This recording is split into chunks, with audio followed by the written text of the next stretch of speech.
Mari kita berdoa. Di sekitar kehidupan kami ada begitu banyak orang yang sedang terhilang. Mereka berjalan di dalam dan menuju kepada kebinasaan. Adakah hati kami peduli dengan mereka, Tuhan? Sebagaimana Kristus mempedulikan kami dan juga mempedulikan mereka. Kami bersyukur dalam ibadah pagi hari ini. Kami akan bersama-sama merenungkan bagian firman-Mu. Kiranya Roh-Mu yang kudus menguasai hati dan pikiran kami, supaya bisa tertuju hanya kepada Tuhan, dan kami boleh melihat kebenaran yang Tuhan ingin kami mengerti dan lakukan dalam kehidupan kami. Berbicaralah kepada kami Tuhan, hati kami siap dan terbuka mendengarkannya, serta melakukannya. Tolong hamba-Mu yang men-sharingkan kebenaran firman Tuhan pagi hari ini. Demi Yesus kami berdoa. Amin. Selamat pagi Bapak Ibu saudara yang kekasih. Kita bersyukur karena anugerah Tuhan kita ada sebagaimana kita saat ini dan diberikan kesempatan untuk boleh bersama-sama kembali belajar dari kebenaran firman Tuhan dengan satu tema, peduli pada mereka yang terhilang, yang didasarkan kepada Matius 18 ayat yang ke-12 hingga ayat yang ke-14. Untuk itu, mari kita membuka bagian firman Tuhan ini.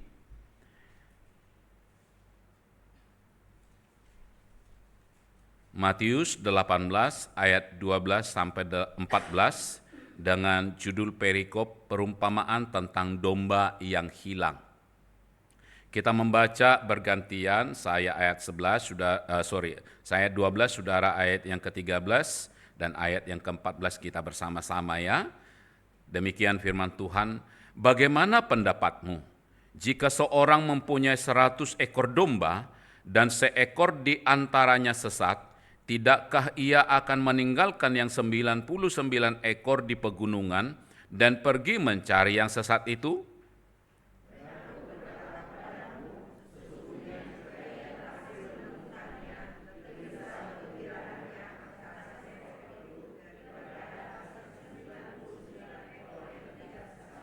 Sama-sama, demikian juga Bapamu yang di sorga tidak menghendaki supaya seorang pun dari anak-anak ini hilang. Saudara yang kekasih dalam Kristus Yesus, ketika saya masih lebih kurang kelas 2 SMA, ada seorang adik perempuan kami, adik perempuan saya, yaitu anak ke-7 dari 10 bersaudara. Dia pergi dan tidak kembali ke rumah lebih kurang seminggu. Kami terus mencoba mencari ke berbagai tempat yang kemungkinan dia datangi. Kami juga mencoba bertanya kepada teman-teman sekolahnya. Waktu itu kalau tidak salah dia lagi kelas 3 SMP. Setelah pencarian sekian lama, pada akhirnya kami tahu bahwa adik kami ini sedang berada di rumah pacarnya. Lalu saudara, setelah kami tahu, maka mama saya berkata, "Nakku, pergi jemput adikmu." Wah saudara, saya pergi jemput naik sepeda saudara. Bukan naik mobil, karena di kampung. Naik sepeda 3 jam. Asik tuh goesnya 3 jam. Ya. Setelah nyampe di rumah itu, saya ketemu dengan adik saya dan saya melihat dia sedang kerja. Bukan di dapur, tetapi di sawah. Lalu saya ajak pulang, dia melawan saudara. Bujuk-bujuk gak mau pulang. Setelah cukup lama mencoba membujuk, akhirnya gak berhasil, saya pulang lagi ke rumah. Goes lagi 3 jam. Setelah pulang saya beritahu ke mama saya, dia berkata, "Gak apa-apa anakku, tetapi besok coba kamu balik lagi jemput adikmu." Wah saudara, rada-rada kesal juga begitu ya. Goes sepeda 3 jam itu bukan kerjaan, bukannya kita kurang kerjaan begitu ya. Lalu saya pergi lagi esok harinya, coba membujuk adik saya, gak mau juga, akhirnya dengan cara kekerasan, saya gaplok saudara. Dengan terpaksa akhirnya adik saya ini ikut bonceng di belakang. Wah, saudara, perjalanan pulang 3 jam itu nggak ngomong sama sekali. Saya diem, tetapi emosi meluap-luap, saudara. Begitu nyampe di rumah, saya standarin sepeda, saya langsung tendang dia, saya gaplok lagi dia. Saya pikir mama saya akan ngebelain saya. Wah, ternyata enggak, saudara. Mama saya ambil gagang sapu, saya pikir bakal ngegebukin adik saya. Rupanya ngegebuk saya. Waduh, dengan jengkel saya akhirnya tinggalkan mama saya bersama dengan dia. Saudara, apa yang ingin saya ceritakan lewat kisah ini bukanlah sedang ingin menceritakan keburukan keluarga kami, walaupun itu memang realitanya. Tetapi saya hanya ingin memperlihatkan kepada kita bahwa sekalipun adik kami ini, anak perempuan mama ini adalah seorang anak yang tidak membanggakan, seorang yang sangat tidak menyenangkan dan tidak hidup seturut kebenaran firman Tuhan, tetapi toh ada hati yang peduli, ada hati yang mengasihi dari seorang mama terhadap anak perempuannya yang kurang ajar. Saudara, bukankah itu yang sedang dikisahkan kepada kita lewat bagian kebenaran firman Tuhan ini? Bahwa ada satu ekor domba yang tersesat dan sang gembala ini rela meninggalkan yang 99 untuk pergi mencari dan menemukan yang satu ekor ini. Karena itu ketika kita berbicara mengenai peduli pada mereka yang terhilang, pertanyaan yang perlu kita pikirkan adalah why? Kenapa kita harus peduli terhadap yang terhilang ini? Saudara, dari kebenaran firman Tuhan ini saya mengajak kita melihat 2 hal. Yang pertama, saudara, bahwa setiap individu itu berharga di mata Tuhan. Setiap orang itu berharga. Tidak ada yang tidak berharga. Perikop ini dimulai Yesus dengan satu pertanyaan, yaitu bagaimana pendapatmu? Ayat yang ke-12a. Saudara, Yesus menuntut respon dari setiap pendengar. Orang-orang yang kepadanya waktu itu Yesus sedang berbicara, dan kepada saudara dan saya hari ini. Apa pendapatmu? Yesus mau respon kita personal. Melihat peristiwa ini. Apa pendapat kita? Kemungkinan akan ada 2 pendapat, saudara. Yang pertama, ada di antara kita yang akan memandang rendah domba yang terhilang itu. Ada yang akan berkata, ngapain anak perempuan seperti adikmu itu dicari? Biarkan saja dia terhilang. Toh masih ada 9 lagi kok. Dari 10 bersaudara. Masih ada yang 9. Walaupun kami sebenarnya 16 bersaudara. 6 sudah berpulang. Kami KB. Keluarga besar. Bukan keluarga berencana. Saudara, kita akan memandang rendah yang terhilang ini. Kenapa? Yang terhilang itu cuma 1 loh. 1. Masih ada 99. Ngapain cari yang 1? Urusin aja yang 99. Kita mungkin akan berkata 1 itu sedikit banget. Cuman 1%. Masih ada 99%. Kita mungkin juga akan berkata 1 itu toh udah tersesat. Dia sudah memilih jalannya sendiri. Biarkan dia. Maka saudara, seorang hamba Tuhan yang dipakai Tuhan luar biasa pada zamannya, seorang bernama Charles Spurgeon berkata demikian. Di dalam diri kita pribadi akan ada kemungkinan besar meremehkan dan mengabaikan domba yang 1 itu, karena kita berpikir dia hanya 1 itu sedikit dan 1 itu telah tersesat. Maka jikalau demikian, biarkanlah dia hilang dan bahkan menuju kepada kebinasaan. Kita menjalani kehidupan kita dan peduli kepada yang 99 ekor itu. Maka pertanyaannya, jikalau ada di antara saudara, di antara jemaat GKPKR Teluk Gong yang sudah lama tidak hadir bergereja, apa respon kita? Mungkin kita akan berkata, ribet amat ngurusin cuma satu. Masih banyak jemaat. Ngapain kita pedulikan dia? Kita bangun saja yang ada saat ini untuk bertumbuh semakin dewasa dan semakin produktif bagi pekerjaan Tuhan.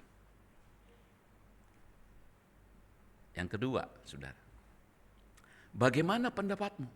Pendapat yang kedua mungkin akan ada yang berkata, oh, walaupun itu satu, dia adalah pribadi yang berharga.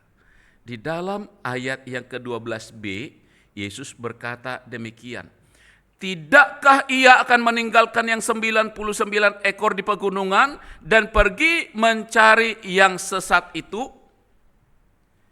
Jelas saudara, ayat ini, melalui ayat ini Yesus sedang memperlihatkan kepada kita bahwa setiap orang, setiap individu itu berharga di mata Tuhan.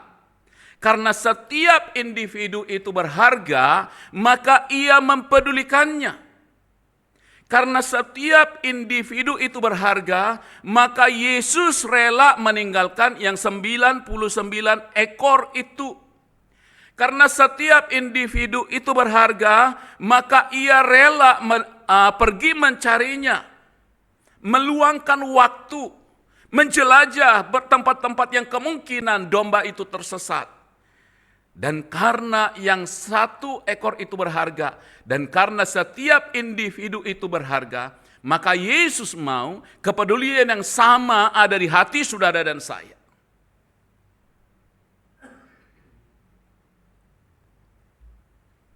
Tidak boleh ada pemikiran dan anggapan, biarkan saja dia terhilang. Saudara, kenapa kita harus peduli kepada yang terhilang itu? Mari perhatikan ayat yang ke-11. Di akhir dari perikop sebelumnya, ya, dari pasal yang ke-18 ayat 1 sampai 11. Maka di ayat yang ke-11 dikatakan, Yesus datang untuk menyelamatkan yang hilang. Yesus rela meninggalkan surga yang mulia, datang ke dalam dunia yang hina. Yesus yang adalah sang pencipta datang ke dalam ciptaan. Yesus yang berada di tahta surga yang mulia datang untuk mencari Anda dan saya yang hina ini. Ia datang untuk mencari dan menyelamatkan yang terhilang. Demikian juga di dalam ayat yang ke-14 dikatakan bahwa Tuhan tidak menghendaki seorang pun terhilang. Kenapa? Karena setiap orang itu berharga. Saudara, beberapa hari yang lalu Kompas.com melansir berita bahwa Indonesia berada di urutan ketiga fatherless country.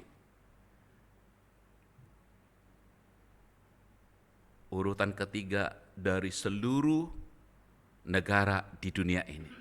Indonesia menjadi urutan ketiga. Hebat, juara 3 di seluruh dunia. Fatherless country. Kenapa? Saudara, karena di seputar kehidupan kita menemukan ada banyak keluarga yang tanpa kehadiran papa.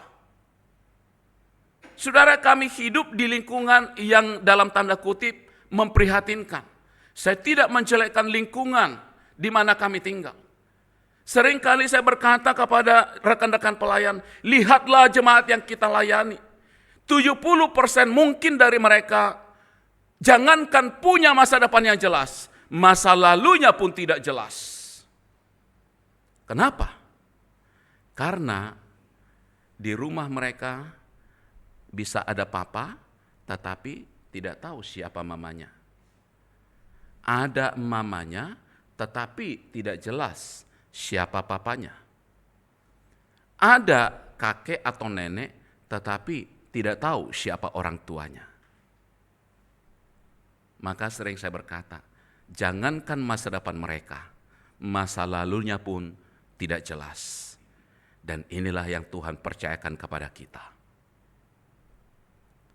Saudara, dampak dari fatherless country ini ada 4 dikatakan Sebenarnya ada 10, tetapi psikolog UGM mengatakan ada 5, tetapi saya mencatatkan 4. Dikatakan 1, hambatan dalam pembentukan identitas gender dan peran seksual. Yang kedua, penurunan performa akademis. Maka orang-orang ini tidak akan mampu di dalam hal mengikuti pendidikan. Yang ketiga, kesulitan penyesuaian psikososial. Yang keempat adalah kontrol diri rendah dan self-esteem yang rendah. Artinya orang-orang yang tidak akan percaya diri, mereka merasa akan selalu berkata, aku tidak mampu, aku tidak bisa. Saudara, kalau kita melihat hambatan dalam pembentukan identitas gender dan peran seksual, maka tidak heran kita menemukan di sekitar kehidupan kita, ya, saat ini dan ke depan, banyak orang muda yang telah dan akan terhilang dalam masalah ini. Kalau mereka tidak jelas memahami gendernya, dia nggak tahu dia laki-laki, dia nggak tahu dia perempuan. Akhirnya kemudian maka laki-laki suka dengan laki-laki, perempuan suka dengan perempuan. Itulah realita yang kita hidupi saat ini. Ada banyak orang di sekitar kita yang Adam sama Anton.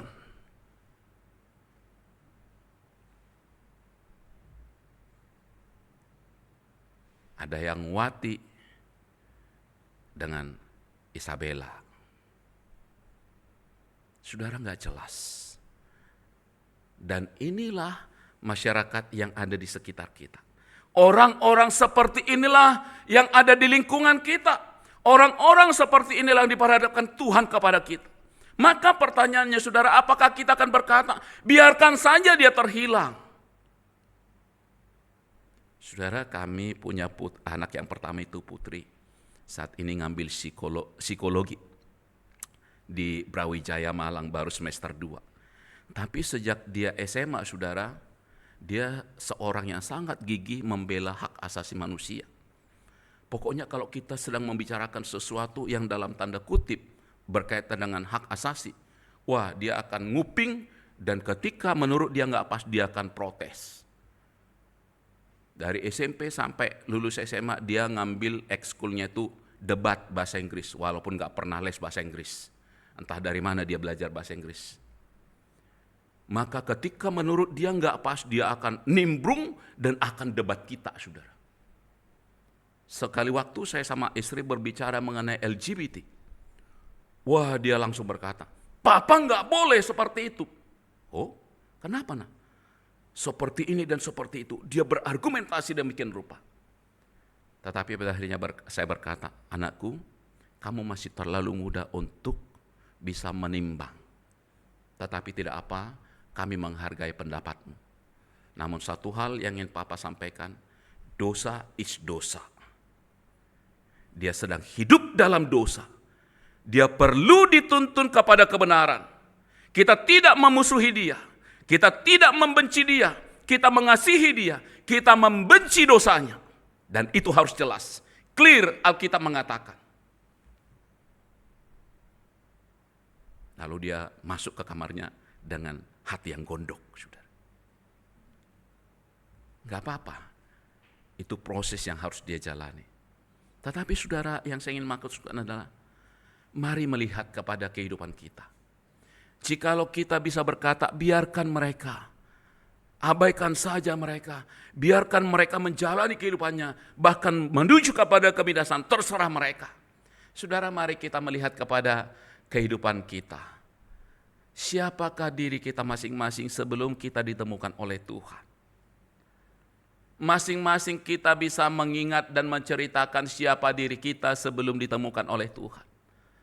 Saya tahu siapa diri saya sebelum berjumpa dengan Tuhan.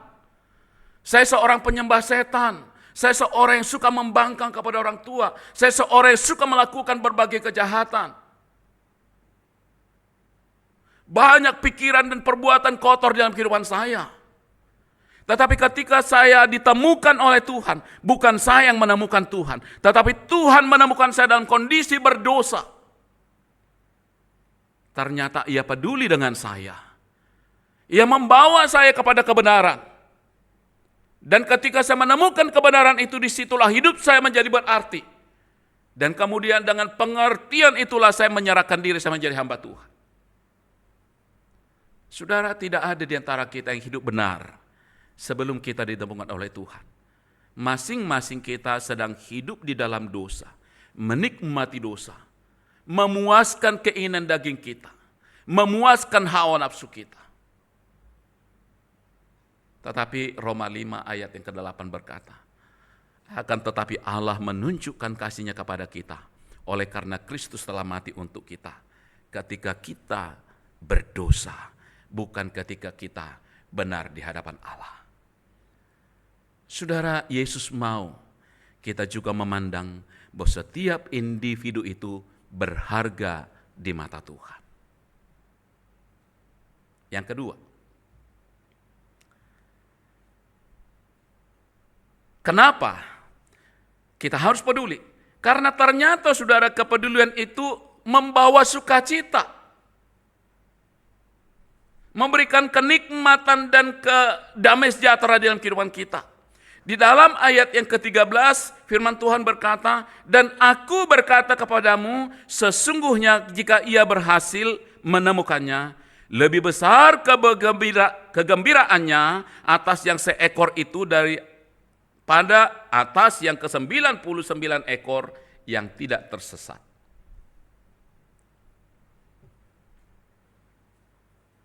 Lebih besar sukacita sang gembala ketika dia sudah menemukan yang seekor itu. Apakah dia mengabaikan yang 99? Enggak, saudara. Apakah dia tidak bersukacita dengan yang 99? Bersukacita, sangat bersukacita. Tetapi ketika yang hilang itu ditemukan, dia akan sangat bersukacita. Saudara, kapan sesuatu itu akan kita rasa berharga? Ketika kita sudah kehilangan.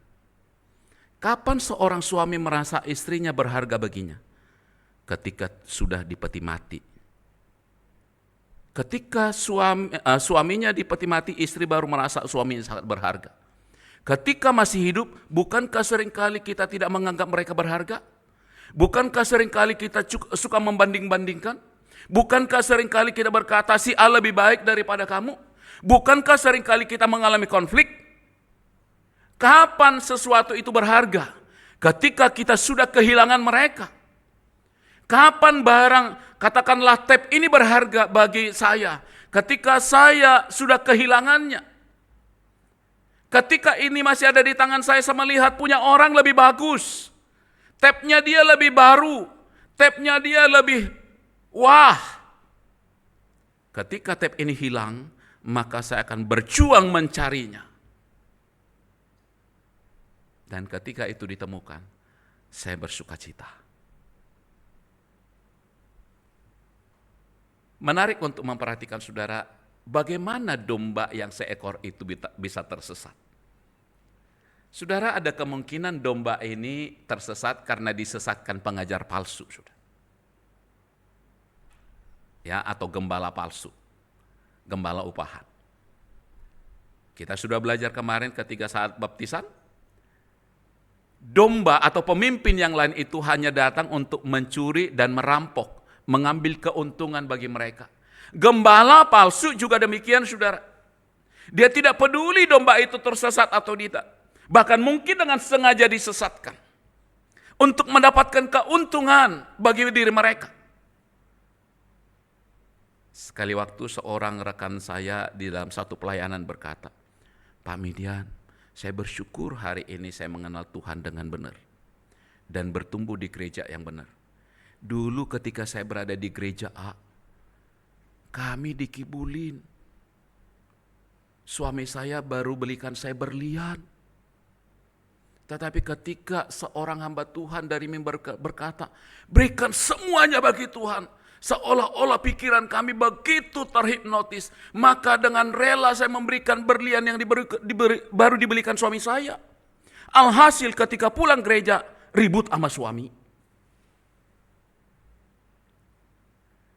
Saudara, tidak sedikit gembala yang menyesatkan dombanya. Tetapi jangan salah, jangan mendiskreditkan gembala melulu. Tetapi bisa jadi juga domba itu memang nggak mau dengar suara gembalanya, bukan? Tidak sedikit domba yang suka ngeyel, saudara. Dibilangin, jangan ke situ, nggak apa-apa, enak di situ. Jangan ke situ, aduh saya sangat menikmati, tinggalkan dosamu. Dosa itu nikmat, boksu. Sayang kalau ditinggal. Enggak dengar-dengaran akan suara gembala. Akhirnya dia tersesat. Tetapi juga yang menarik kalau kita perhatikan, apa sih reaksi sang gembala ketika dia mendengar dombanya tersesat itu? Apa dia berkata?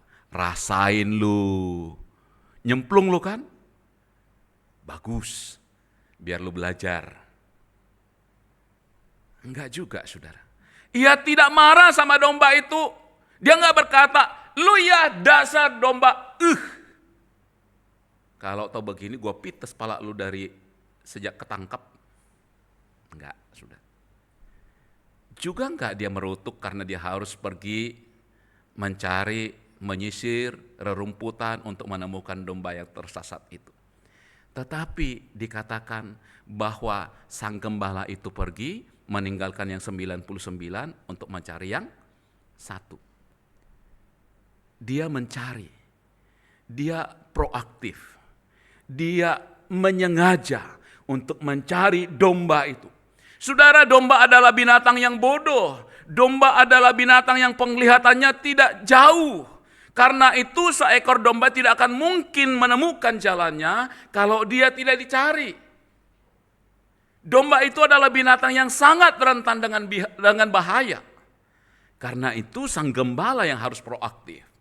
Dia harus mencari, menemukan dan menuntun kembali domba itu. Dia tidak akan pernah menemukan jalannya dengan sendirinya.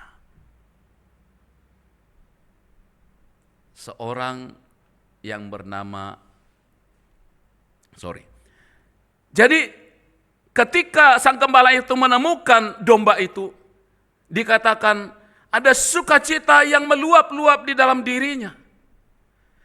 Yang ada bukan rutukan, bukan omelan, tetapi sukacita ketika sang gembala itu menemukan domba yang tersesat itu.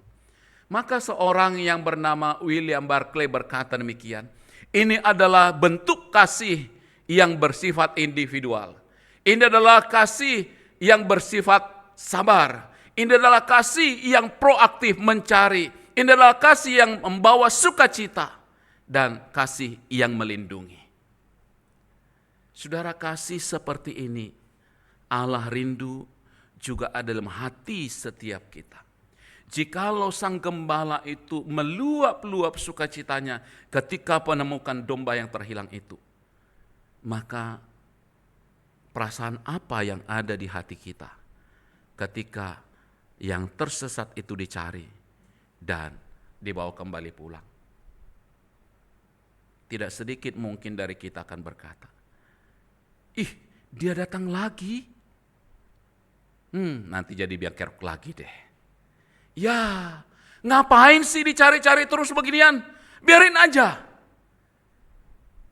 Tetapi saudara, jikalau sang gembala itu menikmati sukacita ketika menemukan domba yang terhilang itu, maka seyogianya juga kita menaruh sukacita yang sama. Saudara, beberapa tahun yang lalu ada seorang dokter gigi dan istrinya yang juga adalah dokter gigi. Kedua orang ini adalah pemuda saya di satu gereja lalu. Waktu itu mereka masih pemuda ketika saya melayani di gereja tertentu.